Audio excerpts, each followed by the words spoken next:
سورۃ البقرہ آیت نمبر 73 کی تلاوت، ترجمہ اور تفسیر۔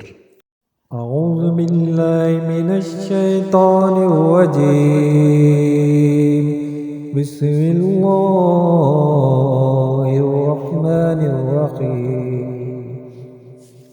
وَقُلْنَا اضْرِبُوهُ بِبَعْضِهَا كَذَلِكَ يُحْيِي اللَّهُ الْمَوْتَى وَيُرِيكُمْ آيَاتِهِ لَعَلَّكُمْ تَعْقِلُونَ۔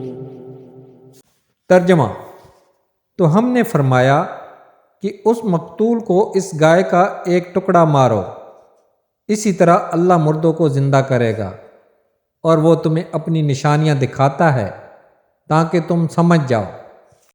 سورۃ البقرہ آیت نمبر 73 کی تفسیر۔ فَقُلْنَا، تو ہم نے فرمایا، بنی اسرائیل نے گائے ذبح کر کے اس کے کسی عضو سے مردہ کو مارا، وہ بحکم الہی زندہ ہو گیا، اس کے حلق سے خون کا فوارہ جاری تھا۔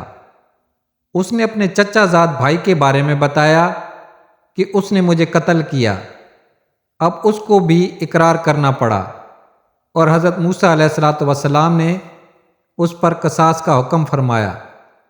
اس آیت مبارکہ میں اللہ تعالیٰ نے مردے کو زندہ کرنے کے اس واقعے سے قیامت کے دن اٹھائے جانے پر دلیل قائم کی کہ تم سمجھ لو کہ جیسے اللہ تعالیٰ نے اس مردے کو زندہ کیا، اسی طرح وہ قیامت کے دن بھی مردوں کو زندہ فرمائے گا، کیونکہ وہ مردے زندہ کرنے پر قادر ہے، اور روز جزا مردوں کو زندہ کرنا اور حساب لینا حق ہے۔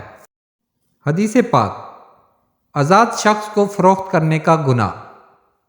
حضرت ابو ہریرہ رضی اللہ تعالیٰ عنہ سے روایت ہے، وہ نبی صلی اللہ علیہ وآلہ وسلم سے بیان کرتے ہیں کہ آپ صلی اللہ علیہ وآلہ وسلم نے فرمایا، اللہ تعالیٰ کا ارشاد گرامی ہے، میں قیامت کے دن 3 آدمیوں کا دشمن ہوں گا، ایک وہ جس نے میرا نام لے کر عہد کیا پھر بے وفائی کی، دوسرا وہ جس نے کسی آزاد کو بیچ دیا اور اس کی قیمت کھائی، اور تیسرا وہ جس نے کسی مزدور سے پورا کام لیا لیکن اس کی اجرت نہ دی۔